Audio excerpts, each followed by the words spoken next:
Hi, I am Nick Clements, and I'm not making anything today because I already made it. And well over a decade ago, I might add. Now, it's still DIY, but I guess this one's also a show and tell.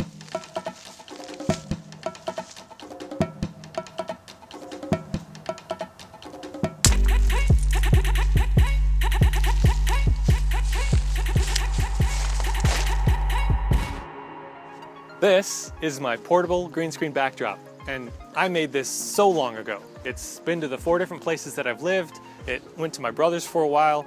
It's been used on countless projects, and it can go just about anywhere because this whole thing can break down to this. Well, maybe not those 2 anchor points.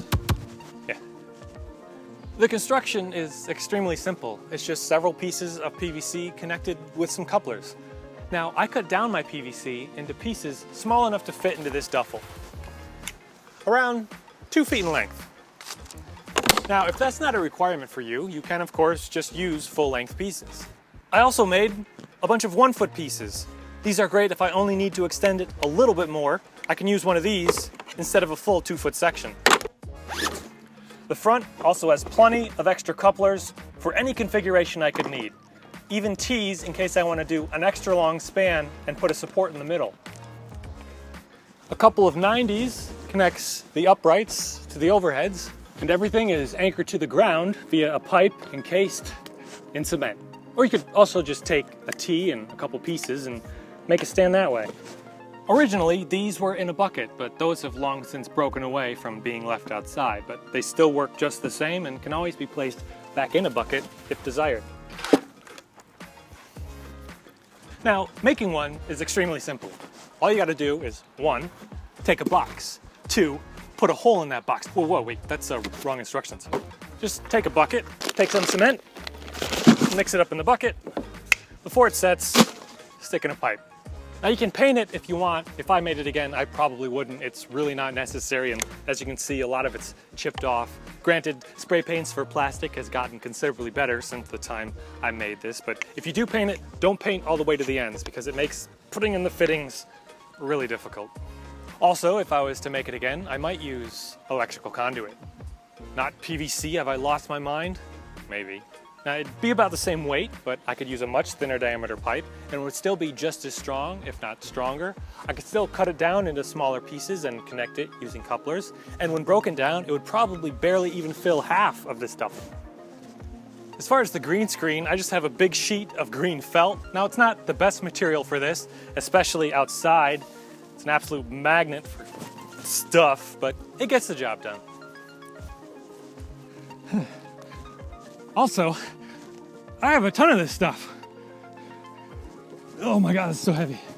Now I've sewn a loop into one end of the felt and it's big enough to fit the PVC pipe. So you can just slip it onto the overhead pipe.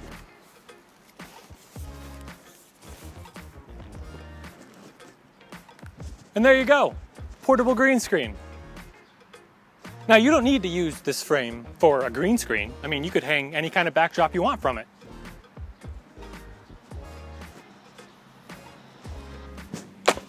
Or not even a backdrop. A rig like this could have all kinds of uses. For example, you could hang a camera from it. And this way, you can get a top-down view that would otherwise be pretty difficult to get, especially outside, and especially if you didn't want to show the camera.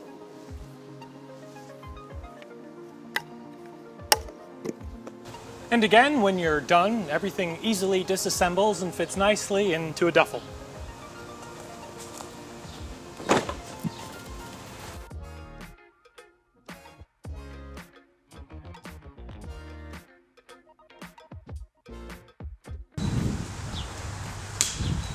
Now, granted, you can get rigs like this on Amazon for surprisingly cheap, and they'll pack down to an even smaller and more convenient size, but this is something you can do in an afternoon with a single trip to Lowe's or Home Depot, maybe swing by Joann Fabrics too.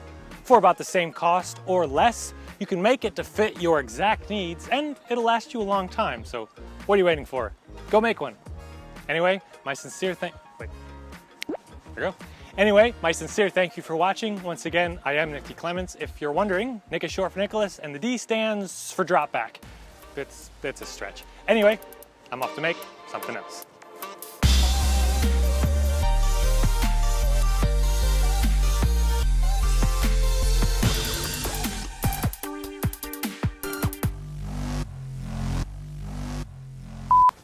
Okay, I'm pretty proud of this one. So I've been using a monitor a lot more frequently to make sure that I'm in frame and in focus. So I've been exporting the HDMI out of my camera to the screen. Now first off, I have a mini to full-size HDMI adapter that provides strain relief on the port so I don't go ahead and break that port, but also I can just use full-size HDMI cables and I don't have to mess around with adapters.